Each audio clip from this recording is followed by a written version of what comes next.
Wenn ich morgen meine Weisheitszähne entfernen lassen müsste, wäre mir genau das wichtig.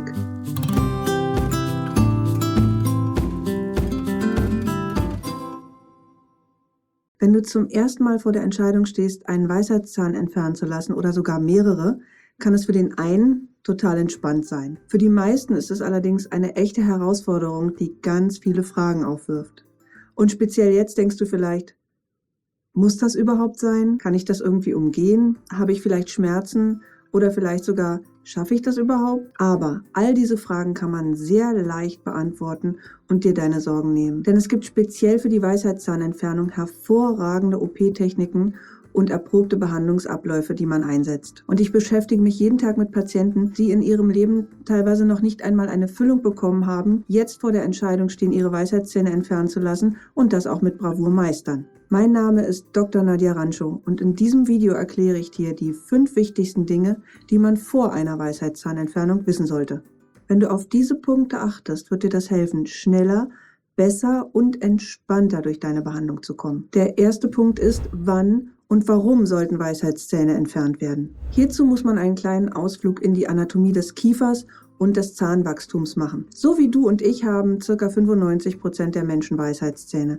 Man spricht auch von den sogenannten Achtern, da sie von der Mitte angezählt an 8. Stelle liegen. Da wir heutzutage weichere Nahrung zu uns nehmen als unsere Vorfahren, wachsen die Kiefer oft auch nicht mehr so stark und die Weisheitszähne haben dann im Kiefer auch keinen Platz mehr. Ob sie dann wirklich stören, kann man erst im Verlauf beobachten. Zum Beispiel nämlich bei Entzündungen oder Platzmangel, dann ist der Zahn oft so eingeklemmt, dass nur ein kleiner Teil von ihm zu sehen ist. Häufig ist er aber auch verlagert, also gekippt oder gedreht. Oder es bildet sich um ihn herum, dann aber deutlich seltener eine Zyste. Wenn Weisheitszähne andere Zähne schädigen oder selber kariös oder zahnärztlich nicht behandelbar sind, dann müssen sie auf jeden Fall entfernt werden.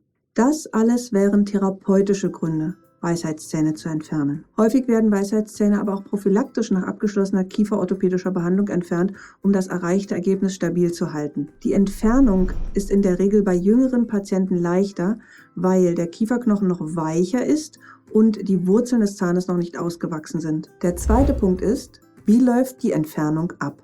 Alles beginnt mit der Betäubung. Es hängt natürlich nicht zuletzt von der Anzahl der Zähne ab, welche Art der Betäubung man hier benutzt. Für 2 Zähne auf einer Seite kann man in der Regel sehr gut mit einer örtlichen Betäubung, also Spritze, arbeiten. Dabei ist man dann vollkommen schmerzfrei, empfindet aber bei der OP eventuell noch ein Druckgefühl. Wenn alle 4 Weisheitszähne an einem Tag entfernt werden können und sie auch sehr leicht entfernbar sind, dann kann dies auch in örtlicher Betäubung durchgeführt werden. Üblicherweise werden sie aber seitenweise, also 2 rechts und 2 links entfernt, in einem Abstand von mindestens 14 Tagen. In speziellen Fällen kann man auch alle 4 Weisheitszähne in Vollnarkose entfernen. Hierbei bekommt man vom Narkosearzt über die Vene ein Narkosemittel und wird dann während der OP beatmet. Als dritte Möglichkeit gibt es noch den sogenannten Dämmerschlaf, bei dem man über die Vene oder als Tablette ein Medikament erhält, was so angstlösend wirkt, dass man mit einer zusätzlichen örtlichen Betäubung sehr gut zurechtkommt. Welche Variante dann für dich die sinnvollste ist, muss beim ersten Termin in Ruhe besprochen werden. In der OP selber verschafft man sich dann erstmal etwas Übersicht, indem man oft den Knochen um den Zahn herum etwas wegnimmt, was zu lauten Geräuschen führen kann. Manchmal ist es dabei auch nötig, dass man den Zahn mehrfach teilt, um die Entfernung später zu erleichtern. Wenn der Zahn dann gut sichtbar ist, kann man ihn mit einem Instrument und etwas Druck gut entfernen und die Wunde hinterher vernähen. Der dritte Punkt ist Verhalten vor und nach OP. Was muss ich vor der OP beachten und was kommt nach der OP auf mich zu? Bitte geh in ganz normaler Kleidung zum Eingriff. Keine Hemden, keine Blusen, bitte auch keine weiße Kleidung und ungeschminkt und ungeschmückt. Bitte iss nochmal etwas vorher, wenn es keine Vollnarkose wird. Auf jeden Fall erstmal so viel, dass du nach der OP nicht gleich wieder essen musst. Denn die Betäubung kann viele Stunden anhalten und in der Zeit könntest du dich beim Essen verletzen. Plane dir genug Zeit für alles ein, also keine Termine und lass dich auf jeden Fall abholen. Das ist viel entspannter. Gut ist es auch immer, etwas Musik zur Ablenkung mitzubringen. Du hörst zwar meistens trotzdem noch etwas von den Geräuschen, aber lange nicht so stark. Und denke bitte auch daran, dass bei Erkältungen oder Lippenherpes der Eingriff oft nicht durchgeführt werden kann. Ruf dann also ruhig frühzeitig an und frag nochmal nach. Nach der OP kannst du sofort wieder etwas essen, wenn die Spritze nachgelassen hat. Aber Weicheres wie Nudeln, weichgekochtes Gemüse, Brei oder ähnliches. Schau mal, ob du nicht schon Coolpacks zu Hause hast, sonst kannst du dir nach der OP aus der Praxis auch welche mitnehmen. Fang am besten auch gleich an zu kühlen, um die Schwellung nach der OP so gering wie möglich zu halten. Aber alle Viertelstunde 5 Minuten reichen, sonst schädigst du mit der Kälte nur deine Haut. Nach 3 Tagen kann man dann mit dem Kühlen aufhören, weil dann das Maximum der Schwellung überschritten ist. Bis zur Nahtentfernung nach ungefähr einer Woche ist die Schwellung schon fast komplett verschwunden und die Wunde auch schon meist etwas verschlossen. Da die Wundheilung von innen nach außen verläuft, dauert es aber meist noch einige Wochen, bis die Wunde komplett verschlossen ist und sich auch keine Essensreste mehr dort sammeln. Wichtig ist, dass man nach dem Eingriff nicht selber Auto fahren darf.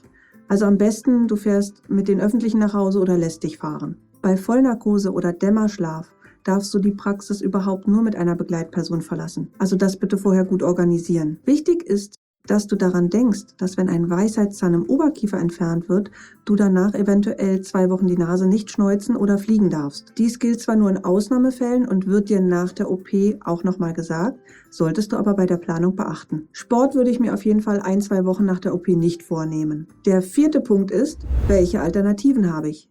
Als Alternative hat man natürlich immer die Möglichkeit, den Zahn auch zu belassen. Aber natürlich muss man wissen, dass sich dann unter Umständen bestehende Beschwerden auch verschlimmern. Aus diesem Grund muss man sich dein Röntgenbild und die Situation in deinem Mund ganz genau ansehen und mit dir besprechen. Und 5. OP-Komplikationen. Bei allen Eingriffen muss man auch nochmal über die möglichen Komplikationen sprechen. Erfahrene Behandler, gute Aufklärung und beste Vorbereitung minimieren dabei das Risiko der Behandlung deutlich. Aber es ist auch wichtig, dass man sich rechtzeitig dazu entschließt. Also zum Beispiel nicht erst, wenn die Beschwerden zum 3. oder zum 4. Mal aufgetreten sind, damit die Entzündung vor der OP nicht schon zu groß ist. Natürlich können OP-Komplikationen bei jedem auftreten, aber sie sind insgesamt sehr selten. Dazu gehören wie bei jedem Eingriff die Blutung, Schwellung und Wundinfektion. Deutlich seltener können auch Verletzungen benachbarter Strukturen auftreten. Damit meine ich zum Beispiel Zähne, Zunge, Wange, Kiefer oder Kieferhöhle und manchmal auch Nerven mit Gefühlsstörungen im Bereich der Lippe, der Zunge oder des Kinns und Geschmacksstörungen. Die Gefahr der Nervverletzungen ist hier übrigens bei Jüngeren viel geringer als bei Älteren. Das liegt auch daran, dass die Zähne noch nicht ausgewachsen sind und der Knochen und der Zahn noch viel weicher sind. Wenn der Weisheitszahn im Unterkiefer und der Unterkiefernerv sehr nah beieinander liegen,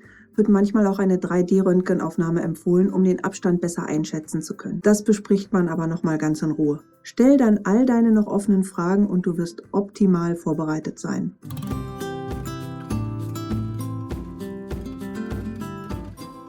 Wenn dir dieses Video gefallen hat, dann gib mir gerne einen Daumen hoch. Wenn es dir weitergeholfen hat, dann schreib mir gerne unten einen Kommentar. Wenn du weiterhin medizinische und zahnmedizinische Infos von mir haben möchtest, dann abonniere meinen Kanal. Und wenn du denkst, dass dieses Video auch Freunde oder Kollegen von dir interessieren könnte, dann teile es. Bis bald, Nadja Rancho.